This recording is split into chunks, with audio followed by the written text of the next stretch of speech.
Okay, hey, we're live. We're about 4 minutes behind schedule. It's all on me. Technical difficulties between LinkedIn and Riverside FM. We have it sorted out now. With me today is Gareth Lock. He's here in Virginia, about 4 or 5 hours north of me today. And then Whiz Buckley. Whiz Buckley is in Boca Raton, Florida today. So we're going to go ahead and talk about some flaws and F-laws of Top Gun thinking. I'll do a quick introduction of Whiz. I met Whiz. We were just talking about that before we went live today. I'm not going to tell the original story that I told earlier. I'll tell the story that I took a little class from him called Fox 3 Options. This is back before the flash crash. So this is about 2009, 2010, if I remember correctly, Whiz. And now Fox 3 is now known as Top Gun Options. A few years after taking that class, I met Whiz doing some consulting. Whiz was taking lessons from the cockpit and applying it to business. That's kind of how I got started into the world I'm in right now. And now Whiz is not only doing Top Gun Options, but he's also the chairman and founder of No Fallen Heroes, taking care of our veterans out there that are suffering from PTSD, TBI, anxiety, stress, and all that. So that's Whiz. I'll let him talk here in a moment. And then Gareth is one of my mentors that I worked with extensively a few years ago when I was doing some work in the U.S. Navy. I had to learn a little bit more about complexity-based safety or complex adaptive systems thinking applied to safety. Gareth was in that world of human and organizational performance. He was also in the world of safety differently, safety 2, a lot of new advanced thinking and how we should think about safety in our organization. So I leaned on him quite a bit. And right now he said he's up in Northern Virginia doing a diving course. Is that correct, Gareth? Yeah, teaching non-technical skills, crew resource management into the diving space, but people are people. And so there's this divers in the main have got other professional jobs, so they end up taking this stuff and applying it into their own business as well. So yeah, we all behave the same way when placed under pressure, and we make the same silly, stupid mistakes. And it's about trying to build some resilience and capacity into the systems by understanding those. Yeah, and it's amazing that you could apply the concepts and lessons from the cockpit to diving. And now Whiz has been doing this for years in the options market, the derivatives market. And for those of you who are familiar with Nassim Taleb's work in Anti-Fragile, Black Swans, you need to read that and understand options in order to do what it is you claim you do, which is hedge, right? How do you hedge? How do you create optionality in your day-to-day life? And that's what Whiz does on a day-to-day basis. In fact, I believe on Sunday, Whiz, you're starting a new course. Is that correct? I am, man. It's called Full Throttle, right? So we, Ponch and I aren't the sharpest tools in the shed, but naval aviation could take cavemen, cavewomen, like Ponch and I, and in a short amount of time turn them into steely-eyed aircrew flying over bad guy countries off of boats. So I just kind of copied and pasted everything I was doing in naval air to the markets, right? Because trading's a form of combat. Somebody's going to win. Somebody's going to get their ass handed to them. So kind of when I first started learning how to invest or teaching myself how to trade, I'm like, why don't I have a strategy? Why don't I have tactics that support this strategy? Why not, before I even place a trade, how about I figure out when I'm going to leave for either max profit or minimum loss? And, oh, by the way, how about I contingency plan? What could go wrong during the lifetime of this investment? I can figure out right now instead of freaking out when it goes against me. So it was kind of common sense to me, but clearly that wasn't too common because I kind of took that mindset to a multi-billion-dollar volatility arbitrage firm in Chicago, and they thought it was the greatest thing since sliced bread. I'm like, wait, you're not doing this all right now? And also, this firm in Chicago wasn't Debriefing, which I know we're going to get into, but they were, I look like Moses coming down from the mountain with the concept of debriefing to the business world. But very long answer, short question. Yeah. So Sunday, if you want to learn how to trade in 2024, you can head to go.topgunoptions.com/launch FT, and that stands for Full Throttle, Launch Full Throttle. I love it. Yeah, we'll try to put a link out there for those listeners that want to jump in on that. I highly recommend it, as you're going to hear some concepts that we're going to bring from the cockpit, how they're used in organizations, and Wiz is going to be really specific on how to use them with the options trading, derivatives trading, and creating the right type of thinking, sense making when you're looking at the market. In fact, one of the things that Wiz does when he starts his brief on Sunday is he brings up something from Donald Rumsfeld. And Wiz, what is that? Yeah, so, Donald Rumsfeld, you either loved him or you hated him. Kind of a gruff guy. He was a naval aviator, I believe. Mm-hmm. Yeah, Korea, right? He, I remember one of his famous briefings, right? Him and Schwarzkopf or Powell, and I forget what was going wrong at the time, but he kind of, with his glasses on, he looked at the reporter and he said, in war, there are known knowns. There are things we know that we know. And then he said, there are known unknowns. There are things we know that we don't know. Mm-hmm. And then he wrapped up by saying, there are unknown unknowns. There are things we don't know that we don't know. And that can apply very well to trading as to the business as well. So, the fog of war, the fog of business, the fog of trading, I think that's a pretty appropriate quote. There are some things that we don't know, ultimately. Yeah, and Whiz, this is going to bring us to our first flaw. I think it's a major flaw in the way we think when we bring ideas from the cockpit over. And before we get into that, I want to share with everybody that the comment that Don Rumsfeld made back then actually came from Dave Snowden. So Dave Snowden was advising General Poindexter at the time, or Admiral Poindexter at the time, and SecDef Rumsfeld picked up on this. And I remember hearing SecDef Rumsfeld talk at the Air Command and Staff College, and I thought he lost his marbles there because he was talking about there are known knowns, known unknowns. I'm like, there's something wrong with this man. And he got removed 3 or 4 weeks later.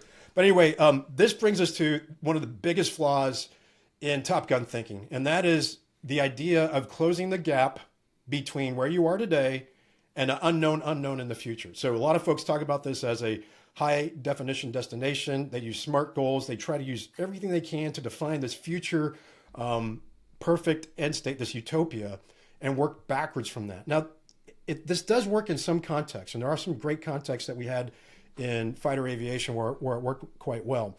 But this is that flaw that I think Gareth can build on as well here in a moment. But you cannot always determine what the future looks like, right? You just don't know. So you have to do some probes to kind of get out there. The lessons from the cockpit do apply to help us probe and run parallel safe to fail experiments to get out there to understand the landscape.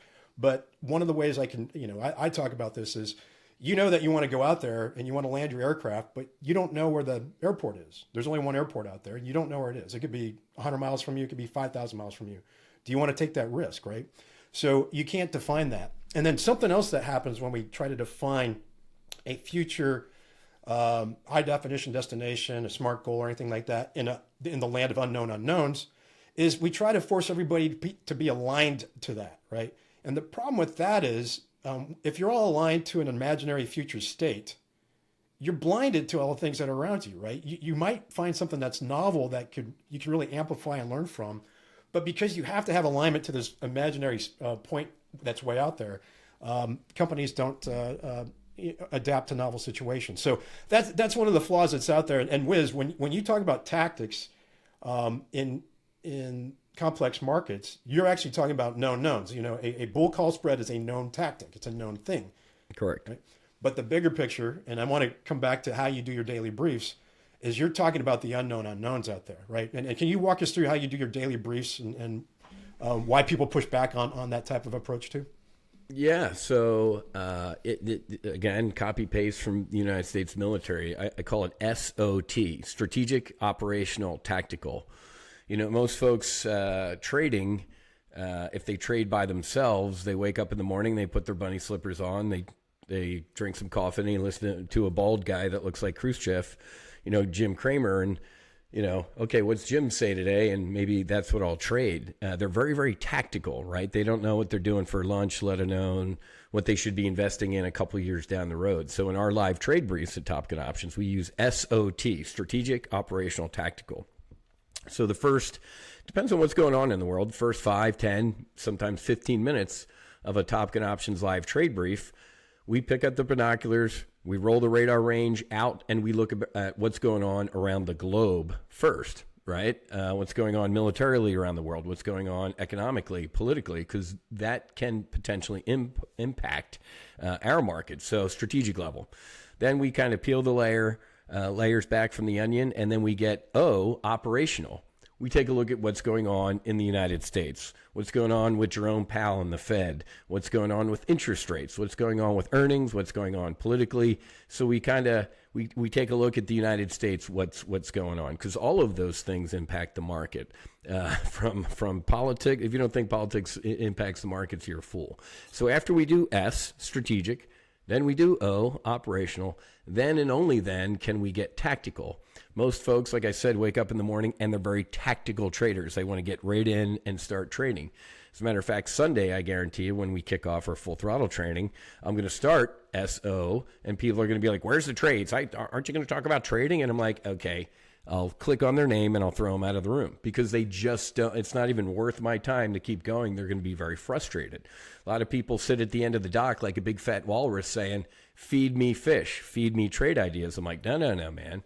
Not that I'm Jesus, but I'll make you fishers of trades, fishers of men. So we do what's called SOT, strategic, operational, and then finally we get tactical and we place trades. No, that whole opportunity, or that what you're doing there is making sense of the environment. You're sense making. You're what we call is you're in a liminal space. You're suspended in this space, looking at politics, looking at what's going on around the world as far as war, what's going on in the economy, what politicians are saying what, and that's just sense making. That's a lesson we learned in aviation, and I think one of the things we learned in aviation when you go to the weather brief is, you just kind of look at where the red stuff is and say, let's avoid that and let's go over here. And we do that first. We don't just jump in a cockpit and go. We try to make sense of the environment. We look at the maintenance write-ups on the aircraft and go, okay, what are the possible things that can happen today if I get into weather and things like that. So sense making, absolutely critical in what we do. I love how you do it, by the way. It's freaking awesome. And I love how people push back on and say, hey, just give me the trade. Well, you're right. Those people that aren't curious about actually how to apply this to their day-to-day life. Those people are also the ones that wake up, whether it's a vote on Brexit, it's a Greek debt crisis, it's Houthis sinking some ships in the Red Sea. All of a sudden they look at their portfolio and their positions like, why are my positions getting hammered? I'm like, oh, you didn't know what's going on the other side of the world.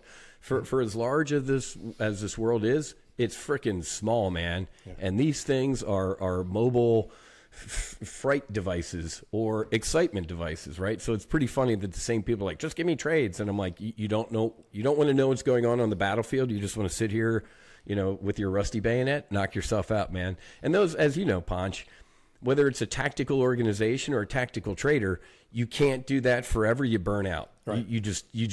You're either going to run out of money or you're going to run out of life force in the business world. If you work in a tactical environment where you don't know the S or the O, you just burn out, or you just give up and you just kind of smile every day and go to Starbucks for 2 hours in the middle of the afternoon. Yeah. So this brings me to another flaw in thinking, and this goes back to Rumsfeld's Unknown Unknowns, Dave Snowden's work as well. Swiss cheese. I think, Whiz, you remember Swiss cheese from the cockpit and risk matrices. Oh, yeah. And Gareth does a lot of work in this right now. So, Gareth, can you tell us what's wrong with what's right with the Swiss cheese model and what's wrong with it? Well, so the Swiss cheese model, for those out there, it was put together, James Reason, looking at barriers to prevent adverse events from occurring. And what we're trying to do is put barriers in defense, or defense in depth. And one of the problems with that is that, as Ponch has just put up here, it's a linear process. And in fact, in James Reason's original stuff, and as an animation that I've put together, is those holes open and close and they move. So actually, it's not as simple as that. And we like to simplify things to be linear cause and effect. Our brains are pretty rubbish at dealing with complexity and the emergence and the interactions that go on. So the positive side of the Swiss cheese model is it's a really easy, simple graphic model that people can see what we need to do. We need to plug those holes. The problem is that it's not a linear process. It's almost spherical. And so when you were talking about the risk piece, I try to get across to people we're dealing with uncertainties, not risks. Risks work in terms of, and I would say probably from Wiz's point of view, you might be able to get the numerics and you can say, this is what the gain is, this is what the loss is, and we can weigh something up. in the real space, when we're talking about social technical systems, where people are interacting with probably the most He's energy, in the Matrix. yeah, There he is. And so we're in this piece.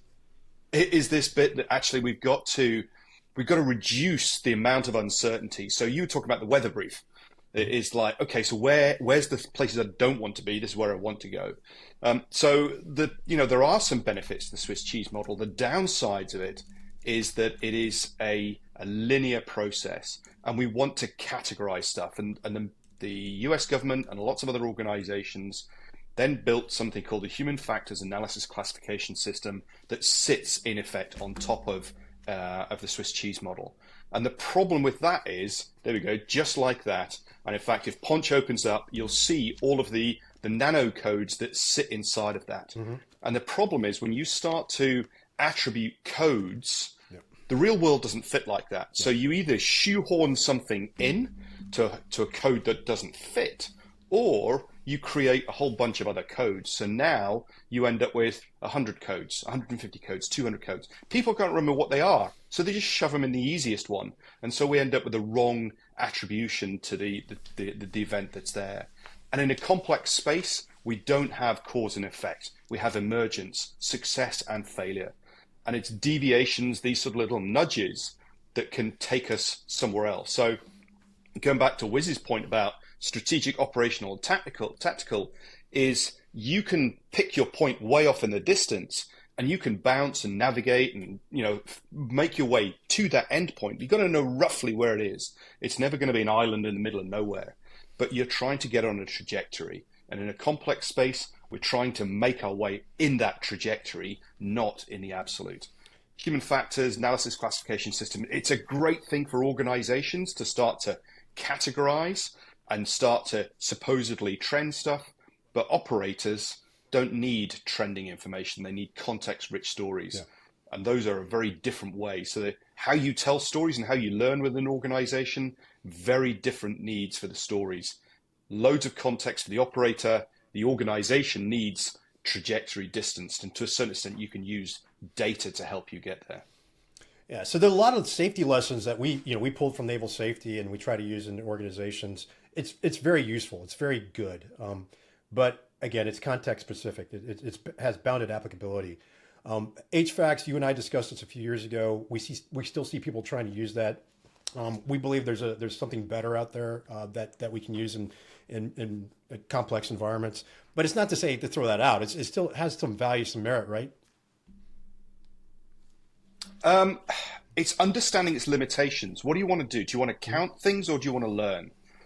Because organizational counting is not the same as tactical and operational learning. To get the real learning, you need the context. And when you start to pigeonhole data, you lose the context. And I think this leads, and that actually goes to Whiz's point of Sorry, go ahead. For Whiz's point of actually what's going on in the strategic space, what's happening in the operational space, what's happening in the tactical space, that's context, that's story. If you're just looking at numbers and you don't know why those numbers are changing, it ain't going to help you. So this brings me to something else. You brought up what happened, what's happening, level 1 SA, level 2 SA, situational awareness, which is something we learn a lot about inside fighter aviation. But we also learn about effective debriefing, the planning process of cadence of accountability, the ability to recount what happened, and we use a framework called PBED, plan, brief, execute, debrief. It's just a team life cycle. It's all it is. It's a way to understand what happened so you can improve future performance. That's what we did there. I want to bring us back to that context. We're really good at that. Really, really good at that. That can be applied to complex situations, to complex environments. But most people think it's just the framework that matters, that you need to plan, that you need to brief, you need to execute, you need to debrief. We disagree. It's how you plan, it's how you brief, it's how you execute, and it's how you debrief. And I want to throw that over to Whiz on planning for the markets. What are your thoughts on effective planning for? Well, yeah, who was it? Patton's like, I'd rather have a good plan executed awesomely with vengeance than a perfect plan that never gets executed, right? So whether it's in trading or in the business world, man, there's sometimes death by planning, right? Some businesses have a plan to plan. But as you guys alluded to, where the rubber hits the road is actually the execution. So when it comes to trading, just like in fighter aviation, I use a checklist. I actually have a 7-step checklist that we can follow, right? Because I've been doing this, I'm going to age myself, for over 3 decades. I've been trading since I was an ensign in 1991 in Naval Air Station Key West, my first duty station. And 7-step trade plan. You have to start with step 1. What's the strategic objective, right? Kind of what we alluded to. Hey, man, and in training, it's you're either bullish, thinking the market's going to go up. You're bearish, you think the market's going to go down. You think it's going to whip all over the place, which we call volatile, or you're neutral. I think it's going to move sideways. So with that, then I go through the rest of my checklist, man. What's my target? Step 2 is identify the target. What am I going to trade? A stock, an ETF, option? And step 3, I have, as you know really well, Ponch, what we call commit criteria, right? Airborne in a fighter jet. Why am I going to commit my pink body and this big old airplane and my wingman downrange to do something? It's got to hit certain commit criteria. So in the trading world, I say, why am I committing capital to this trade? I call it the cocktail party pitch, man. If you can't hit me with 3 to 5 sentences as to why you're going to trade this thing, why are you doing it? At the end of that 3 to 5 sentences, if you brief me, I should look at you and go, oh my God, that's the best thing I've ever heard. I need to do it. And if it's not that convincing, why are you doing it, right? There ain't no half pregnant in trading. It's either full throttle or off. So that's step 3. And then step 4, after we have our strategic overview, we identified our target, we have our commit criteria, we talk about our tactical employment, how we're going to put on a trade. We're going to sell this, we're going to buy this at this amount. And then after that step, we have what's called mid-course guidance. As you guys know, we never dropped a bomb in anger and closed our eyes and said, man, I hope that hits something bad, right? No. If the bomb's steering off target, you got to kind of guide that thing. Whether, I'm really going to age myself with a walleye or a Maverick or something like that, or an LGB, you had to steer that thing right through the window. Now these lazy, sensitive new age pilots can just click a JDAM and go back and get mid-rats aboard the boat. Back in my day, I had to keep the FLIR on the target until it hit. But anyway, so we have mid-course guidance. And then the most important, I'd say the commit criteria, obviously pretty important, but the most important part of my trade plan is step 7, the exit. Yeah, I call it the Colin Powell step. When George Bush, the first, not the Coke one, but the first guy, the naval aviator, when he went to Colin Powell and said, get the Iraqis out of Kuwait. And he left the room, and before he could leave the room, Colin Powell said, "Oh, hold on, Mr. President. What's victory look like?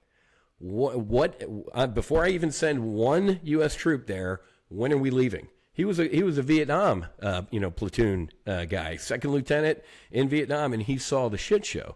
So before I even place a trade, I know when I'm getting out of it, either for max profit or minimum loss. So before I even squeeze the trigger on a trade, step 7 of my trade plan says, here's where you're getting out. Back to the 90% emotional. That takes the emotion out of it.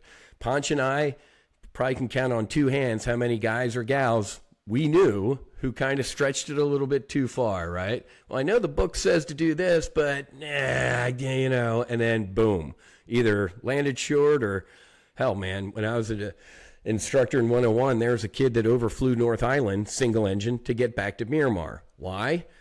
The maintenance guys. Hey, Lieutenant, can you bring it back to here? We don't want to drive guys, 20 miles from Miramar to North Island to change an engine. And, of course, in between North Island and Miramar, the other engine failed. The kid ejected, hit a condo, and killed like a family. So, be disciplined. So the trade checklist we use at TOPGUN Options keeps me honest. And I don't use a Word document. I use kneeboard cards from the squadron, man. I pick up a pen and I write this stuff down. Why? Because during the life of a trade, if something's going against me, I can actually look at it and go, dude, you wrote this 2 weeks ago in your chicken scratch handwriting. Are you going to listen to you, or are you not going to listen to, and you're going to blow it off? As the trader in command or the pilot in command, I ultimately signed for my portfolio so I can go, you know what? I did say that 2 weeks ago, but you know what? It's something to deviate from, and I'm putting a cigar in my mouth and my scarf out the trading cockpit. And if I get blown up, I knew it. But at least I had something to deviate from. So that's kind of our 7-step trade plan we use at TGO. Yeah. Gareth, can you build on that? And how would you take that type of planning and apply it towards diving or even anything else? Well, so the first thing that springs to mind is, what's your contingency planning? And I see that as potentially your step 7. I was also interested in and about your step 2 or 3 was like, right, that's it, I'm going to do that. And my first thing was, there's an emotional decision. That's a huge bias that goes into that. And so now you've got to sit there and that's really, and I know Ponch through the red team thinking guys and just understanding, how do you put constructive dissent together? Now in a team, you can nominate individuals. If you're doing it on your own, it's really hard. You've got to be really disciplined, and a checklist can certainly help you go through that and say, right, where are the flaws in my plan? Where are the holes? And if you've got time, sit on it, come back to it. Don't make rash decisions in the here and the now when you've got that sort of, I've got to make it happen.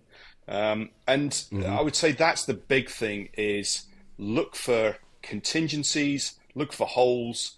I thought you were going to come up with the Eisenhower phrase of, plans are useless, planning is essential, because it's that bit of actually looking at the plan B, the plan C, the plan D, whatever. You're unlikely to encounter those subordinate plans, but they get you to think about things differently. And if you've already looked at in your trading side of the strategic, operational, tactical, now you've got a better idea of actually what are the barriers that might be in place. So what's going to get in your way? And the modern crew resource management now is about threat and error management. There is an assumption that you are competent in what you do and fly the aircraft, that you can communicate effectively. What's going to bite you in the ass? What's going to get in the way? What can I do to build capacity or optionality? If you know that the weather's going to be crap at a certain place, actually let's program in the opposite runway with a frequency. So all you need to do is click, engage, and off you go. As opposed to, quick, pull the charts out. Shit, what are we doing now? Yeah. Same thing for any of your plans. If you have got an idea of what your plan B, C, and D are, okay, you don't have to think in the moment, solve the problem, and do the new thing. Actually, you can just jump much more quickly. It won't be perfect, but it'll be much more efficient than trying to solve those problems. I want to build... Yeah, well, Mike Tyson says everybody's got a plan until they get punched in the mouth. Yeah. Right. So, and actually, at Top Gun Options, and Ponch is a member of this group, we have a group called Max Afterburner. It's got about 250 people in there. So we actually have a red teaming process, right? Because a lot of people sit there and trade solo. They do that 7-step trade plan, and they convince themselves with that commit criteria that it's the smartest trade ever. Well, what we do at Top Gun Options, you throw that in our group me, and you say, rip it apart, fellas or ladies, and if you can't, that's probably a pretty damn good trade. If 249 other people are like, man, I can't poke too many holes in that, then it's pretty good. So we do have programs at TGO you don't have to trade solo, which is great. You can have we kind of have a red teaming process, which is good. I want to come back to a couple things that were brought up here. One, the checklist mindset on a planning approach. I want to challenge that briefly, and I also want to talk about how teams plan. On the checklist approach, Whiz, it sounds to me like when you're going through the 7-step process, it's not a linear thing. You don't go step 1, step 2, step 3. You may come back to 2, right? Or you may come back to 3 later on. Is that correct? Oh, okay. God, yeah. Once you go through a planning, I take a couple cranks at that wheel, right? It's not a, hey, I'm done with one and I'm never coming back to it. As a matter of fact, when I get done with step 7, when I'm thinking about when I'm going to exit, either for max profit or minimum loss, that's when I kind of go back and readdress my commit criteria. Like, wait a minute, did any of that change? Or yeah, absolutely. I go through a couple iterations. Yeah, so it's not a linear thing all the time. That's my point. And what we may talk may talk about checklists a little bit later on. And again, they have bounded applicability. They're not useful everywhere. And I don't know if we'll have time to come back to that today. True. Okay, here's the next thing. On planning processes, we need to have we understand this, we need a shared mental model of how to plan as a team. That means I need to know how all of us plan as a team. We need an expert planning process, just one, not 7, not 20 of them, just one that we all kind of adhere to and get behind and go. In industry right now, from my point of view, from working in the Agile space for quite a while, it's a free-for-all. There's no planning process. There's just go in a room and put strings on the wall, and we'll call that planning. It's actually embarrassing to watch, right? I want Gareth to comment on a little bit more about a shared mental model, if that's what you want to call it, on effective planning. Any thoughts on that for our team? Yeah. So the bit about a shared mental model. So aviation started off with cockpit resource management, make sure that the captain and the co-pilot and flight engineer knew what was going on. Then it became crew resource management, where you got cabin crew, then speaking with the flight deck crew as well. And it was very much about communications and assertion. What I'm taking it further in the stuff that I do is about those shared mental models, that everybody's working together. Now, the conflict that exists, where you talk about everybody's got to be on the same song sheet, got to have the same message, is the downside is you end up with groupthink. So everybody thinks the same thing. And so you've got almost a pure shared mental model. Whereas actually what you want to do is use the expertise within your team members. So you want to have an overlap, but it's not a static thing. One of the models I've taken from Mika Ensley's working towards a team situational awareness is actually create an animation that the balls open and close based on the context. In the real world, your team understanding about what's going to happen is going to shift. And to get an understanding from that, we've got to create, this big buzzword, psychological safety now, that really only exists in a team. It's not an organizational thing, because it's shared trust, and it's one to many, many to one. And that is the level that you can have within your team. And that's creating the environment that you feel part of the team, that you can put something out there, make a mistake, and then it's accepted. You don't know it's a mistake until afterwards. People will look for learner safety before they put themselves out there. Yeah. If they have seen somebody who's in the planning space or the execution space make a mistake and somebody rips them a new one, they sit there and go, you know what? I ain't going to say anything. Yeah. I'm just going to sit here and wait. And so now that knowledge that person's got, that constructive dissent that might help find a hole in the plan, is never going to get shared. And then we want people intentionally to contribute those ideas. And ultimately, the leader creates the environment that you basically, the wingman turns around and goes, boss, that's a shit idea. Mm-hmm. It's not going to work like that. And you sit there going, oh, I hadn't thought about that. Cool. Thank you. Tell me more. As opposed to my plan, this is how we're doing it. Conversation shuts down before you've even got into the execution phase. And if you've shut down conversations in the planning stage, in the briefing stage, you're not going to get conversations in the execution phase. There is just too much to lose at that stage.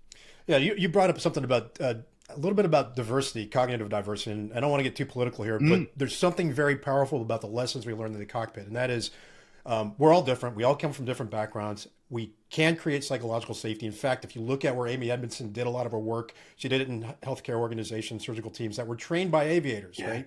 So there's a connection there. We actually know how to do that. We also know how to do red teaming, liberating structures, things like that, to leverage the diversity of the group.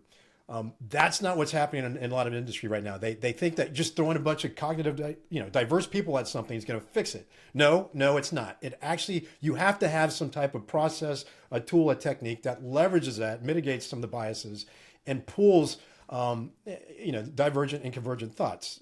Whiz, what are your thoughts on that? I know you bring up. I was going to say just before that, Whiz. Just before you go there, actually, Whiz, was this bit about diversity.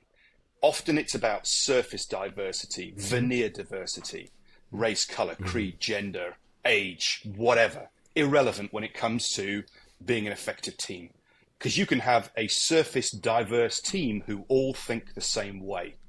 What you want to have is the cognitive diversity. Now, you can have cognitive diversity with similar surface attributes. So there's that basically the challenge piece. Just because you've got a diverse inclusive environment because based on surface attributes, that's not going to help you solve complex problems. Sorry, Wiz, go on.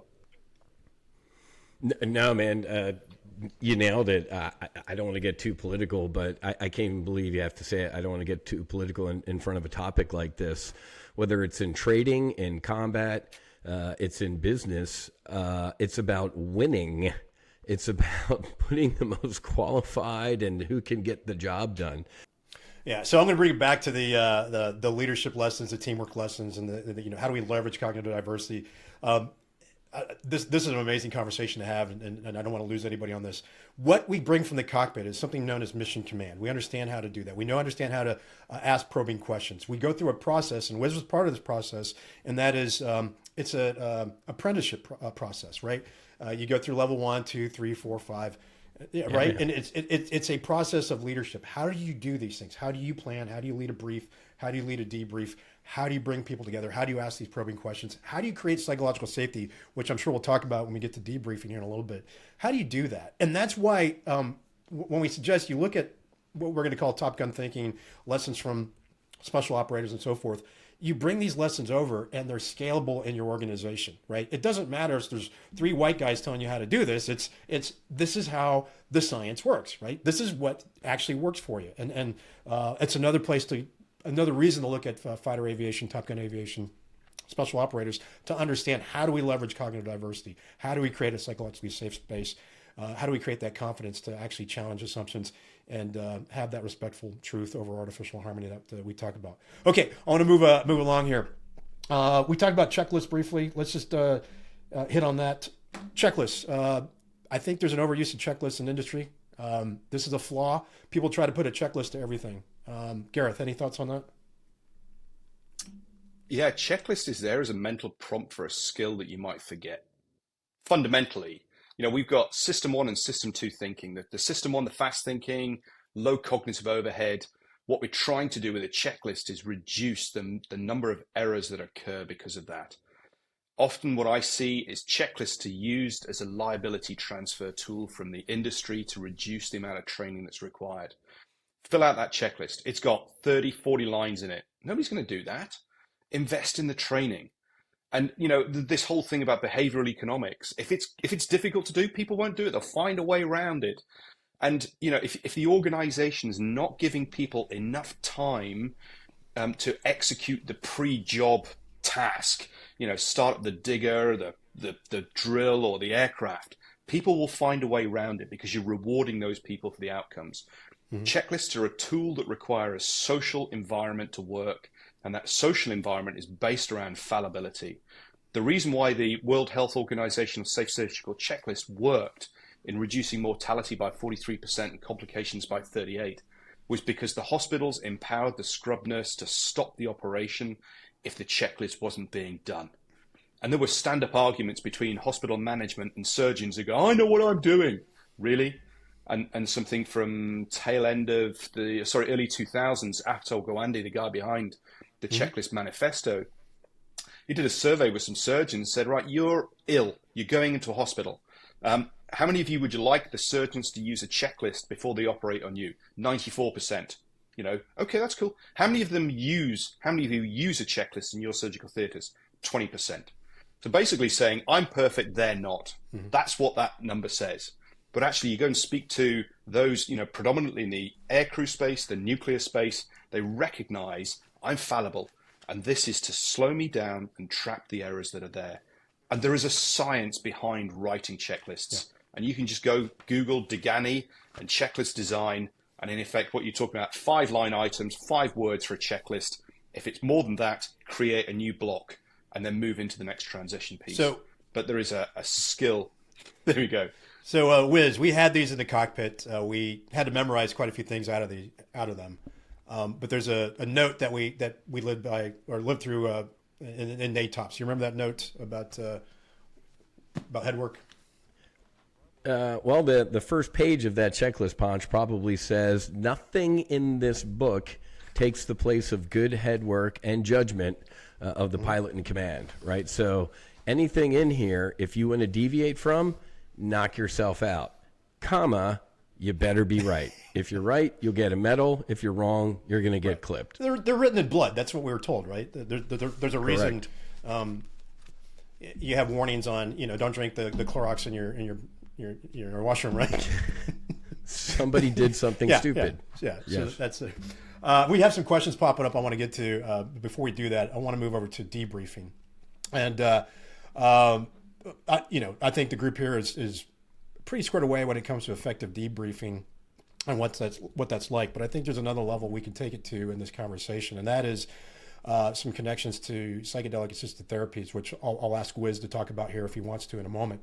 So on effective debriefing, if we were to take a look back at the last 3 or 4 years of the COVID crisis, the perma crisis that we had, we'd have to look back at what happened, right? And we're not going to do a national debrief, by the way, or global debriefs, because everybody already forgotten what happened. And the reason for that is we always misremember the past, right? We don't remember what we said. We don't remember what we put on LinkedIn. We don't remember pushing, bad information out there and telling people that they should social distance and stand 6 feet apart. So we don't remember that conveniently. So we want some of us. Remember that. Some apparently don't. So we want to have a debrief as close to the execution as possible, right? We don't want to wait 6 weeks, 10 weeks, 20 weeks, a week, right? In fact, every flight we had, we'd come back and we would do a debrief. And why do we do that debrief? And I want to share something with you. We could come back and debrief 30 seconds, 40 seconds, 2 or 3 minutes of a flight for about an hour, maybe an hour and a half sometimes. Why are we doing that? And my belief is we're doing that to help people understand what happened, because as instructors, we have to present that to them and say, you were actually on the left side, you weren't on the right side, the sun was here, your speeding angels were this and that. You don't remember any of that, right? So I got to help you remember that. But eventually they start to understand what happened, and now they can be present and understand what's happening now, right? So that's really critical, and I think this connects to some things that Whiz might be able to bring some light to when it comes to psychedelic-assisted therapies. So on that, Gareth, I want to get some of your background on effective debriefing. Any thoughts on what effective debriefing looks like as a team? I'm going to say, so your piece, it's all about learning. And, even when I go and, this weekend I was delivering a class in Washington, D.C., bunch of dive instructors, all professionals outside. They do diving instruction as a part-time. And one of them is teaches students and she said, you can't reflect in the moment until you've reflected on the moment.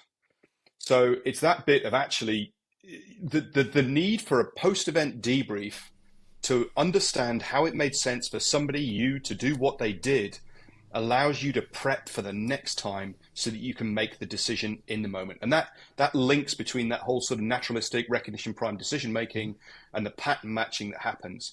You don't know what a pattern is unless you've actually got an idea. And people say, oh yeah, you can join the dots. Novices don't even know the dots are there.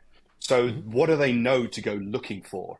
And then there's that piece. So that, for me, the purpose of the debrief, very simple questions. What went well and why? What do we need to improve on and how are we going to do it? Why it went well so we can replicate it, how we will improve it so we can then do something about it. There are way more lessons identified than lessons learned. Yeah. You've got to do the transfer afterwards. Yeah. And it's really difficult. The why and the how are much harder questions to answer than the observations that are there. And you've got to look at the context, not the outcome. We're so seduced by the outcome. And you talk about, we got the kill. Okay, great. How did you create the scenario that put the aircraft in the right place so you can get that shot off? In the diving scenario, why did you lose that student? But even just then, the language I used, why did you lose the student? I'm asking you to justify your position. How did it make sense for you to lose that student is a very different question, because now I'm asking you to explore your rationality. And we are almost hardwired to jump into, why did you do that? Because we want to understand the reasons. But if we want to really improve, we've got to look at the context and the local rationality that goes with it. Yeah, you brought up separating decisions from outcomes. That's critical in a complex environment, because sometimes you just get lucky, right? We know a lot, of fighter pilots that got you're lucky. Or were you good? Yeah. You're like, you just have to be the right place, right time. You're actually horrible, but that, let's forget about that. So separating outcomes from decisions. On the psychological safety piece, this is kind of important in a group. Now, within a team, there's an ego. It's a default mode of operating, right? What we have to do is find a way to relax that. And the way we relax that is we display fallibility. You brought that up, Gareth. So Whiz, I want you to talk a little bit more about this too, in effective debriefing. As a leader, how do leaders create that environment? What, based on your history of debriefing? Well, in the military, Ponch, leaders lead, right? In the business world, sometimes that isn't the case. So in the military, in an effective fighter debrief, the flight lead, who led the planning, briefed the plan, executed airborne, is going to lead the debrief. And he or she is going to start with, hey, guys and gals, here's what I know I messed up. A, B, C, D. Here's what I completely gooned up. And then they're going to go around the room and look at everybody in the flight and go, what am I missing? What do you have for me? Next time I do this, how can I do it better? Hit me right between the eyes. And we have we kind of have an SOP that says if you're going to throw a knife, make sure there's a note attached to it, right? So I will take all sorts of feedback as long as it's got a note attached. Not, you need to shine your boots and pay your mess bill, Whiz. Make me better. So whenever a leader leads by inside-out criticism, he or she's going to lower the barriers to communication. If I went into a debrief and just with a whole belt load of you did this wrong, it's going to be an absolute shit show. So the way to lower that temperature is to unzip the flight suit a little bit and go, hey man, hit me with your best shot and make me better. I'll never forget, I left the RAG, went to my first fleet squadron, and of course you're flying on the skipper's wing for a couple months to make sure you're not just the complete village idiot. And after flying on the skipper's wing for a little while, I was sowing my oats and feeling pretty good, and went out and I think I slinged a couple bombs off target or something like that. And in the debrief, Commander Pug Boyne, man, he just ripped me to shreds. It felt like he ripped me to shreds, so to speak, right? And I'm like, whoa, I thought we were buddies. We've been flying together for a while. And kind of crawled over to the officers club, and I saw the skipper come in later, and I kind of gave him a tactical 90-degree turn, of course. And he came up to me, he's like, Whiz, what's up, man? I'm like, well, skipper, I think you were a little harsh on me in the debrief. And he looked at me like I was the village idiot. He's like, what are you talking about, dude? He's like, I think the world of you. I wouldn't let you near one of my airplanes if I did not think you could do better. I love you. I love Susie. My job is to make you better, Whiz. This ain't personal. This is professional. And it was like a 2x4 to the head. I got it, right? The light came on. And from that point forward in debriefs, I would solicit everybody like, dude, what do you got for me? It was almost like a hunger to improve. I got the chance to jump in the trunk of with Pepper McCoy up in an air show in Oklahoma in the Blue Angels. So I flew in the slot. And man, in the Blue Angel debrief, you would think these guys hate each other. They don't. They are without a doubt some of the closest aviators on the planet. But in that debriefing room, they are brutally honest with each other, and they love each other, right? Because they have to. If I don't trust you to self-identify, like I goon this up, I have a great, it was intake, right? Intake. He's like, I was 20 feet low on the loop brake cross. And I'm sitting there, I'm like, how many of the Blue Angels saw him 20 feet low, right? How many of the 50,000 people in the air show in Oklahoma City saw him 20 feet low? Nobody saw him probably 20 feet low except who? Him. And he self-identified. So that leaves everybody on that team like, hey, man, he self-identified that he made a mistake. And then the Blues always end with, I'm going to fix those things, and I am glad to be here, meaning I'm going to take steps to improve my execution, and, man, I am really glad to be here. So the culture of debriefing, it has to start with the leadership. Here's how I got on Wall Street. Ponch and I were doing some business consulting, and I ended up getting an event for a trading firm in Chicago. And I had taught myself how to trade options, and this was an options trading firm, and we did a debriefing workshop. So me and about 5 other former fighter guys went up, and I broke the firm up into tech, traders, legal, finance, all sorts of like 5 different debriefing rooms. And of course, I gave them that kind of little speech I just gave you. And I walked around to each breakout with the owners of the firm. They were a husband and wife team, my age, from Jersey, cool people. And we'd sit in the back of the debriefing room, like in the techies or the traders, and they were unloading about stuff. And she's like, why aren't we hearing this? She's getting red and starting to, I'm like, okay, whoa, can we go out in the hallway, please? She's like, why aren't we hearing this? We could be making X more money and doing, I'm like, maybe because of that. I'm like, maybe because of your attitude right now. You're getting all sorts of pissed off that you're not hearing this stuff. Maybe it's you, Skipper, Madam Skipper. Man, that night we went out to dinner. I could see their gears turning in hindsight because they called me Monday morning and they're like, dude, when do you start? And I'm like, oh, cool. I got some more consulting. They're like, no consulting bullshit. When do you start? They're like, everybody on our team needs, we can't pull off this debriefing stuff because we can't do it. So when I went to Chicago, it took a good, as you guys know, systems resist change, man. Ain't nobody digging, ain't no partner digging, standing in front of their team now going, I made these mistakes. It was brutal. It was a long slog. But man, as a flywheel, once they started debriefing, I just kind of backed up out of the way and went and did something on my own, because once you change a culture to continuous self-improvement, done. They never looked back, and it was awesome. It was like watching a little birdie fly out of the nest. I'm like, I did it, and it was so pretty the reason cool. they don't want to self-identify, and it's on your hat, it's ego. They want to protect their ego. That's it. And everybody wants to do that, right? Exactly. It's that simple. But I want to come back towards something and see if this makes sense. What happens when you're underneath psychedelics? Is that like an individual debrief for you? Because your ego, right? Dude, there ain't no, this is the ultimate debrief. This is the infinite debrief. On the medicine, I went Millennium Falcon, man. I went from 0 to hyperspace. So it was like a cat shot, Ponch. Even if you had the brakes on, you ain't stopping. I went from 0 to infinity. And my director of medicine operations, if she was here, she'd kick me under the table. I died. Now let me clean that up. It was ego death. So Chad and Carrie at Mental Joe, this is, the ego absolutely dissolved. 52 years of this bullshit frame disintegrated. And I was left with who I truly am, which is perfect, right? Now, people are like, oh my God, that you are. God does not make imperfect things. But from the second you came out and got smacked in the ass and started crying, layers build up, man, and ego. And I cried and my mom didn't come feed me. Does she not love me? Boom, layer, layer, layer. So layers upon layers. And that's it, Ponch, is ego.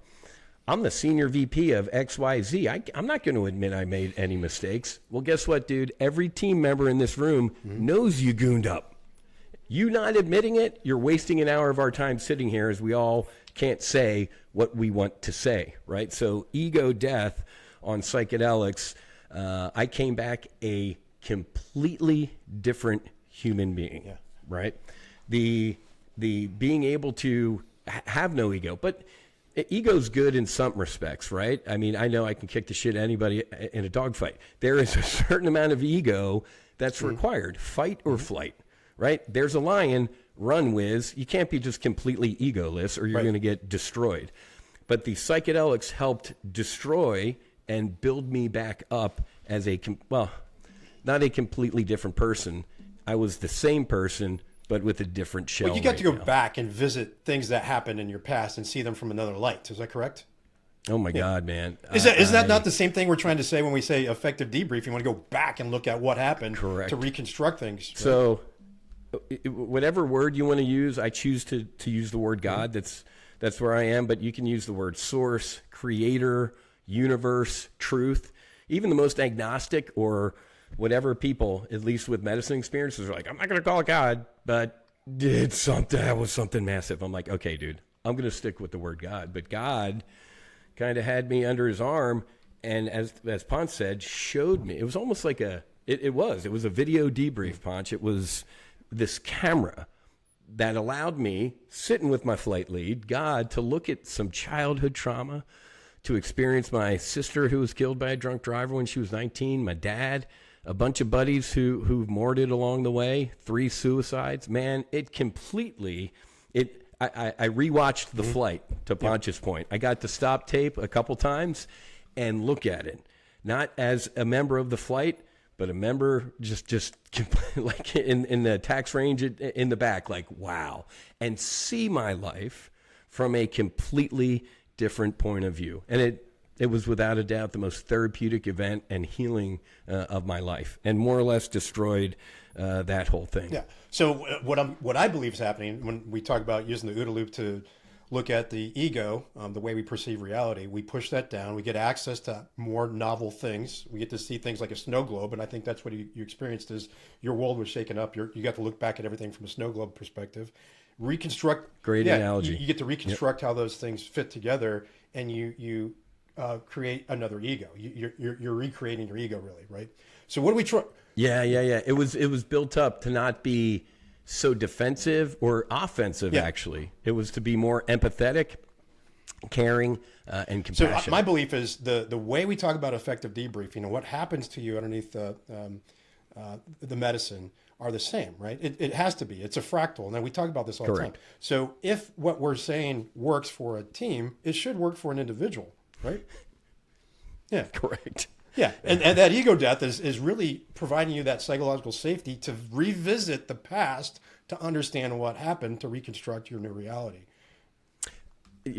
Great point, Punch, to actually create a better future. Because the medicine, when my ego died, it allowed me to look kind of into a future, that high definition destination that you were alluding to earlier. It at least allowed me to say, hey, man, now that I've unfornicated a lot of things, look at what's lying ahead of us, right? It did. It allowed me to clean up the past to make a better and there's future. a thing called counterfactuals, and I think Gareth is familiar with that too, right? What ifs, these things that we run through in our mind.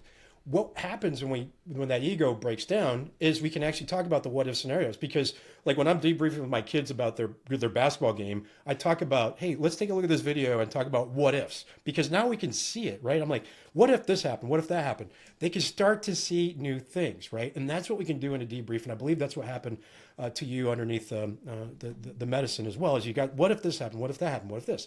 So these counterfactuals build up and they allow us to create, again, that new ego. But the only way you get there. You know, it's interesting, Ponch. The God, again, whatever word you want to use, took me to my past and actually showed me. It was all, it's a great, what's that movie, Scrooged? I felt like, what's his name? It was almost like hey, if you had done this, or all the things in my past that weren't meant for me, that actually was grabbing onto and you're dragging me away from it. God was like, dude, look at that shit show, man. Are you kidding me? That wasn't meant for you. So it was pretty cool to actually, like, kind of a ghost of Christmas past, like, hey, man, had you not done it, this is the way. You're exactly where you're supposed to be, and you're doing pretty damn good. Now, I think there's something here to talk about in the future. When we really get into connecting mental health to teamwork, leadership, psychological safety, there's another connection to artificial intelligence, and that's what we've been looking at quite a bit with the work. Well, Ponch, you and I have been working in the corporate world for a long time. The vast majority of corporate employees, when they clock in or do whatever, they're absolutely miserable. Right? Especially if they're in that tactical organization. They don't have a strategic plan. They don't know what they're doing, and they're just kind of, they're out in the woods with a machete, just kind of hacking things out. So you want a high performing team, help them heal. Yeah. Right? I will never work a day in my life because I've kind of put the mask on myself and kind of healed everything. So if you want a high performing team, help people. Yeah. Help them, be empathetic.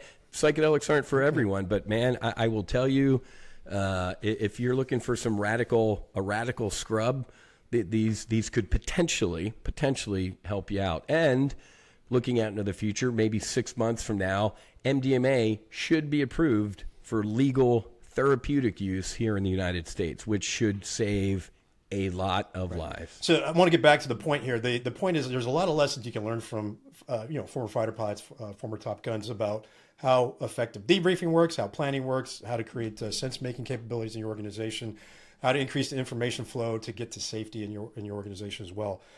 What we're learning now is the same type of approaches that the research gave us, the crew resource management, the tactical decision making under stress, has a connection to what's actually going on in your brain when you're stressed, right?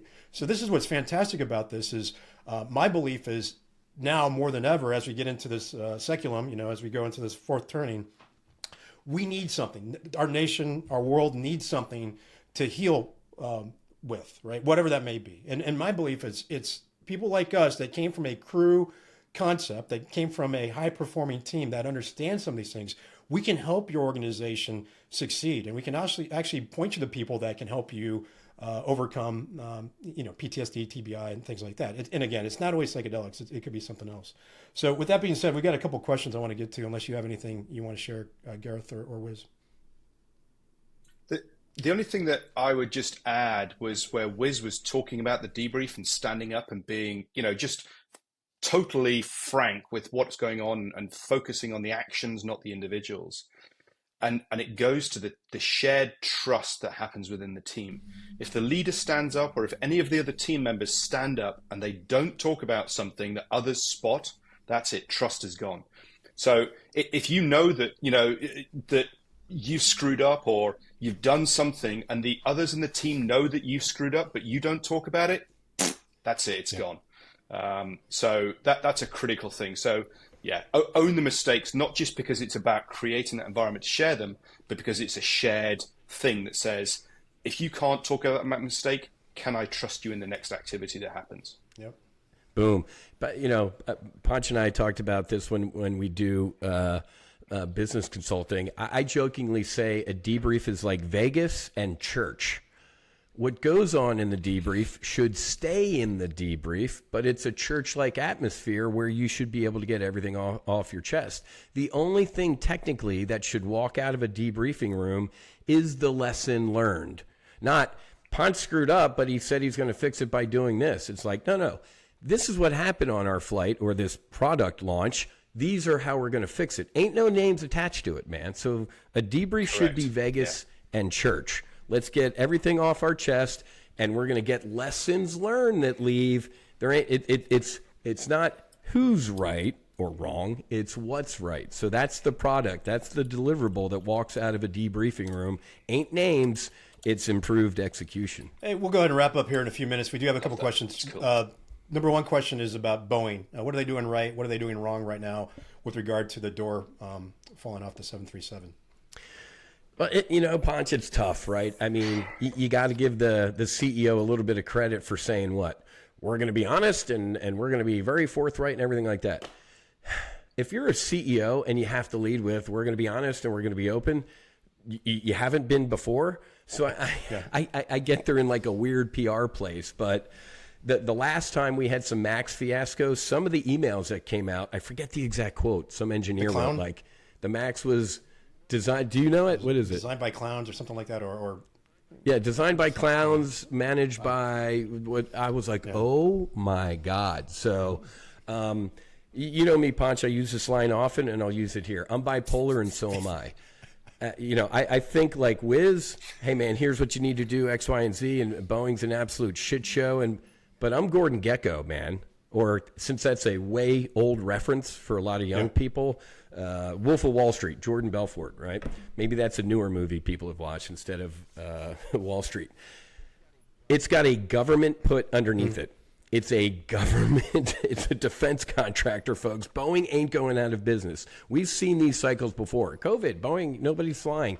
And Uncle Sam has a nice little safety net underneath Boeing. So while Whiz thinks one thing, I have bought Boeing with both hands down here as it's imploded. So, folks, at the end of the day, when you just sit at the end of the runway at DFW or O'Hare and multiply that by 100,000, and that's how many of these airplanes are flying on a daily basis safely. So I get it. When a door blows off, I think of Airport 77 with a flight attendant getting sucked out or something like that, and it's kind of a little bit scary. The flying is extremely safe, and it's a headline stealer, but I'd be bullish on Boeing here. Another question coming up here. My take on that is, if you've got conversations going on inside the organization, it's finding those conversations out. And that's the hardest piece, is creating the environment where you can hear bad news. And that means that leaders have to go out and intentionally go and look for it. And, when I go into organizations, I say to leaders, there are two questions you can ask that you can go out there. What works around here? What sucks around here? And you will get a whole bunch of chaff, but you'll find some wheat, some real nuggets without mixing metaphors. You will find some real stuff when people say, this sucks, listen to it. Find out what needs to change and go back to them and say, we're going to change it, or we can't change it because of X, Y, and Z. And this is what we're going to do instead, or whatever. But go out there and find the bad news. If all you're hearing is good news, there's a whole bunch of risk out there. Gareth nailed it, man. And there's a art behind that, right? I guarantee you, the Boeing guy, the CEO, flies to wherever and walks into a workspace and goes, hey, let me have it. Hit me with the tough stuff, with all the supervisors and middle management standing there like looking at their employees. I don't know how many times in a business situation like I've been in like this, I said, you 7 guys and gals, get out. And they're like, I'm like, just go out in the hallway. And I leave the CEO with the troops. And you wouldn't believe what happens. So if the CEO of Boeing it does do that, get rid of your 1-star and 2-stars and colonels running around. Put them in the hallway, man. And you go in with the troops and say, what's going on? Hit me right between the eyes. I ain't going to tell any of these jokers. I want you to just hit me with it. And I guarantee you he's going to get some honest answers. And we know that surveys don't work. And we grew up in a culture where we were surveyed to death, right? And we never put anything on there that made any sense anyway. So what Gareth is getting at is how do you get to these insights, these water cooler conversations, what's actually going on? And by the way, anytime you send out a survey, you're never surprised by the information on there, right? So how do you get surprised? How do you create that surprise?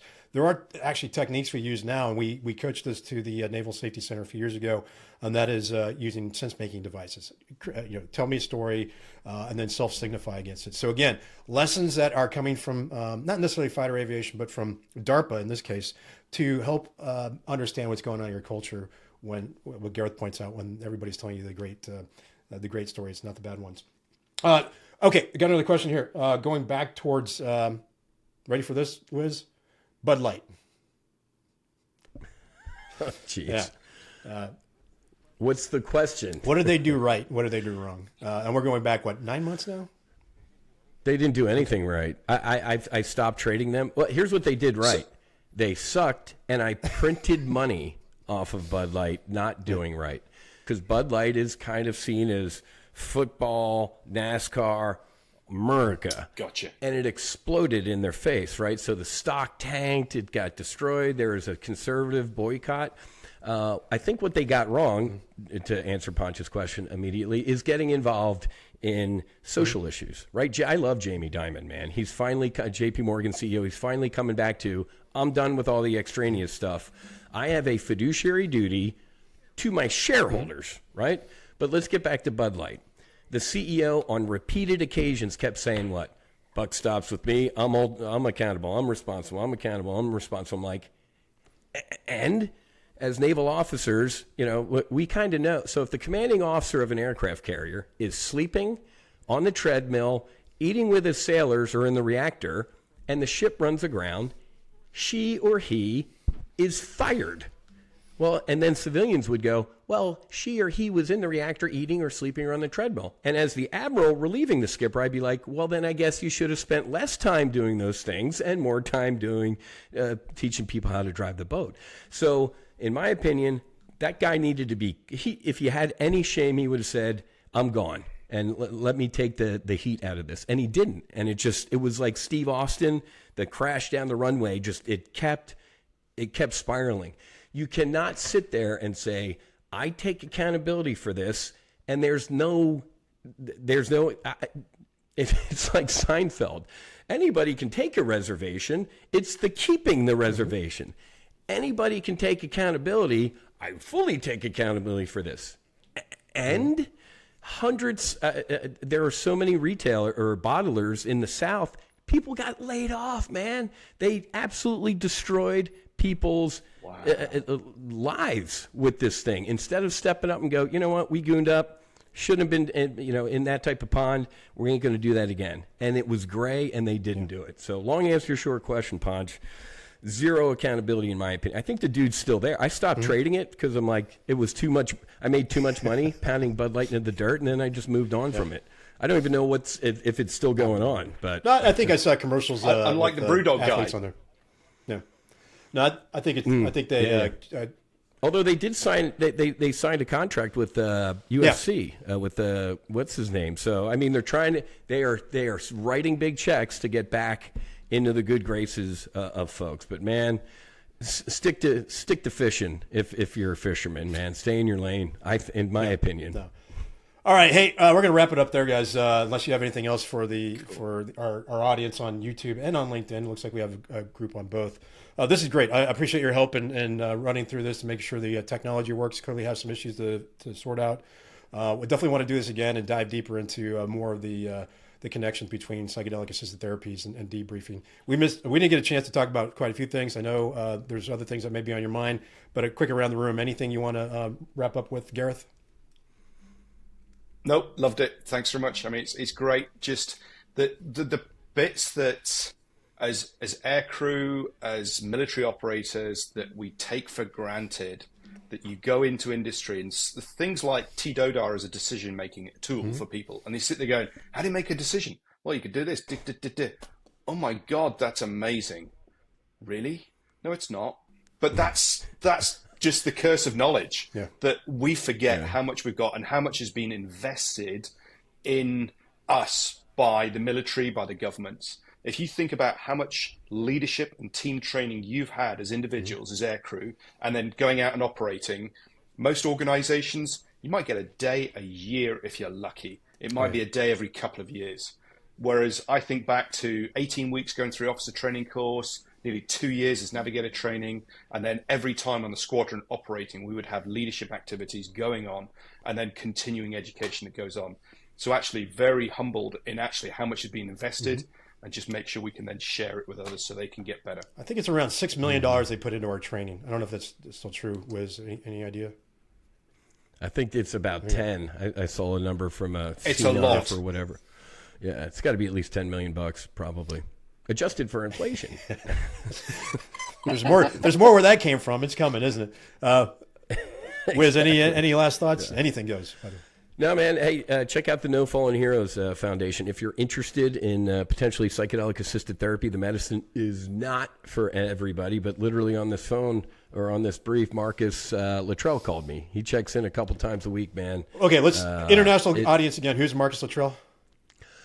If hopefully you've heard of the book or read the book Lone Survivor, or you saw the movie Lone Survivor with Mark Wahlberg about the Navy SEAL team. So Marcus Luttrell is the lone survivor.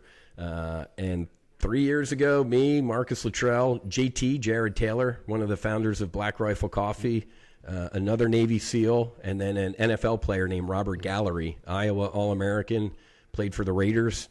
We went down to Mexico and did psychedelic-assisted therapy. And if you do medicine work, whoever I met these guys on a Friday afternoon in San Diego. By Monday, I'd known these guys literally for eternity, and I will know them for eternity. So the medicine is potential radical healing for folks. We help veterans, first responders, and their families, because their families serve too. So if you know a veteran or a first responder or family member who needs help, we provide healing grants for those folks so they don't have to come out of pocket to heal the trauma that they incurred serving this country. And I'd love to pitch into the fight to our NATO allies or our friends across the pond as well. This is coming. It is, as Ponch knows, 2024 is going to be the year of people really discovering the power of these medicines. And you're about to see a big fight, big dog fight between kind of big pharma and these healing modalities. That help, Ponch. That's a whole